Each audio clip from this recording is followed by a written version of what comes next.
Yo, what is going on, guys? It is Trevor or Trevor whatever, and today I'm going to show you guys how to get the imaginary, imaginary companion pet in the Roblox 2018 Halloween event.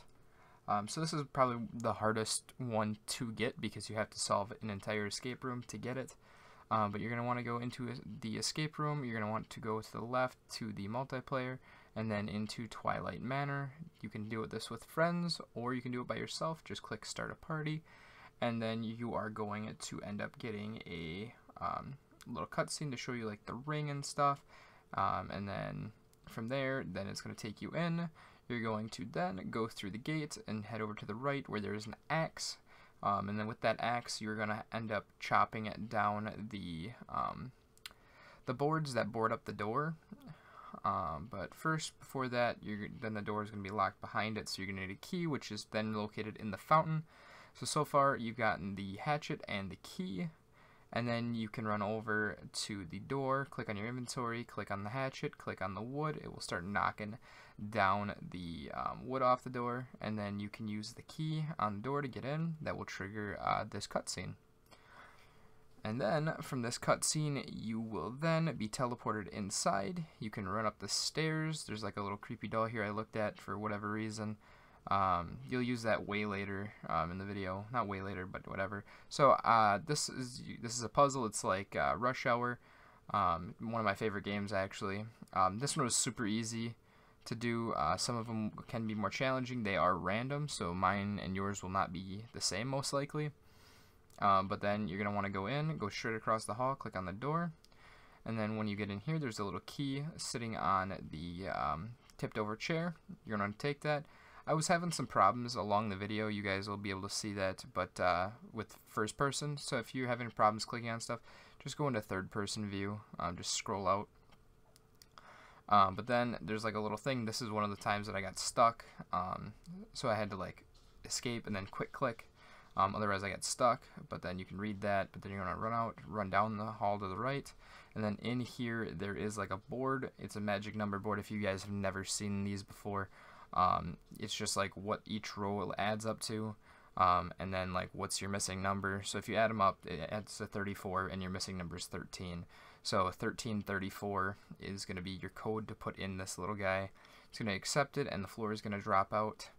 And then from here, you are going to then just go down into it's like a little maze type deal, where you'll actually find the ring. There's this little glowing ball. Don't follow it. The first time I tried this, like, it did not lead me in the right direction. It actually like leads you in the wrong direction, I feel like. But if you see that little glowing, like the green glow, that's where the ring is, so you're just going to go around to the other side of it. You guys can try to follow my path. I don't know 100%. But yeah, you guys are going to and then end up clicking on the ring, which is then going to release a curse. You guys don't really have anything to worry about. Nothing's going to kill you or anything. It's an escape room. So then it's going to trigger this cutscene, and you're going to watch the cutscene here for a second. You got like a black fog that's not going to let you get out. And yeah, so from here now you're going to want to find your way out of the mansion, or not the mansion, but the little underground sewer tunnel thing that we got going on here that we came down through. I had a little more trouble finding my way out than I did finding my way in. But you guys should be able to figure it out just as simply. It's not that hard of a maze. Blood on the wall scared me a little bit. I was like, is something gonna hurt me? But no, it was all good. So then you're going to leave here, and you're going to take a right, and you're going to go all the way down to the end, and then click on this little torch. The little torch is then going to project some different colors and stuff on the wall, which you're going to want to write down. This is why I went back to it 2 or 3 times here, because of the fact that I didn't write them down, and you're going to need them. So right now I opened up Notepad and then marked them down. So it's pink, black, blue, yellow, red for me. Yours is going to probably be different. There's a chance that it could be the same, but the odds are that it's not going to be. So pink, black, blue, yellow, red. And then I thought that these little books right here on the shelf, I figured that you had to just click on the colors. I didn't realize that there was a line of them. So you're not gonna just click pink or pink, black, pink, whatever your pattern is. You have to put them in order. Don't just learn from my mistakes. So you're gonna go pink, black. This is for me. You're gonna use your colors, but I went pink, black, pink, black, blue, yellow, red. I believe it was. And then blue and yellow can look kind of the same, so make sure you watch for that. But then you're gonna walk into here, and then there's like a little box of CDs. I got a little scared by the little skeleton man there, but the little yellow box, you're gonna click on that a few times.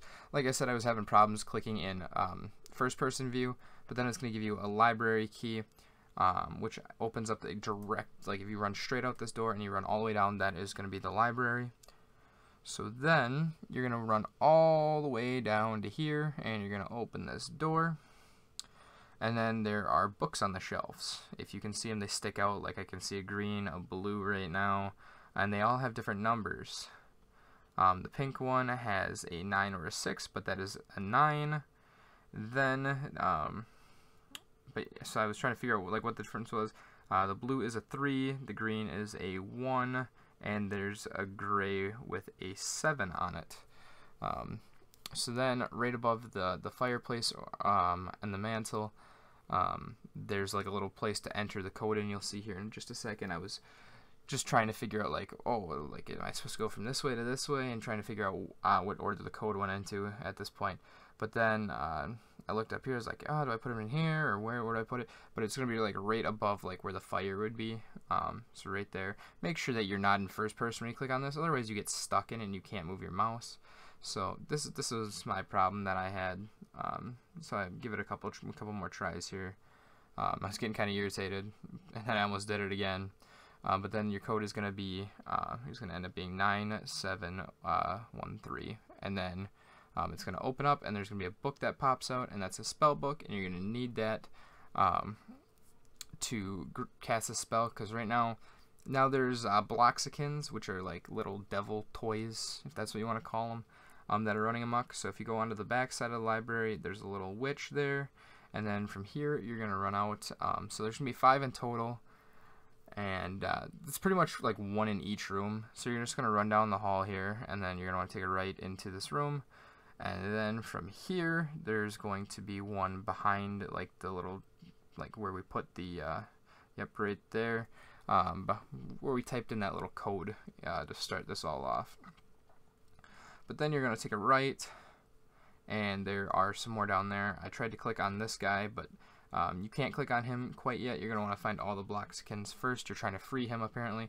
Behind that little board, there's a Bloxican. Look behind the door here. There wasn't anything. But down here, there's one next to the Skeletron. The Skeletron 9000. And then from there, there's going to then be 1 behind that statue. So again, I went out here trying to figure this out for you guys, but then there's a statue right here, and if you use the ring, it gives you superpowers, and you can open up this door. I was like, oh my goodness, what is this? A crib full of dark powder and stuff, but here it is. It's on the dresser. You got all 5. Now you can run all the way back over to the like this little guy here. We need to use until all the Bloxicans, and then I accidentally clicked on it, and I was like, oh, you got to click on the floor. So then you got to click on the floor and put them there, and then the curse is then broken, and then here you're pretty much done at this point. You can literally, from this point on, you just run down to the door and click on the door to leave. You're going to want to make sure that you turn off the ring, otherwise it's not going to let you out, because it's going to try to use the ring on the door and not just you open the door. But that's how you escape Twilight Manor. I got my badges for like my first escape room, and then it's going to tell you I got the badge for earning the imagination, or the imaginary companion. And then from there, that was pretty much it. Thanks for watching. Like, comment, and subscribe. Bye.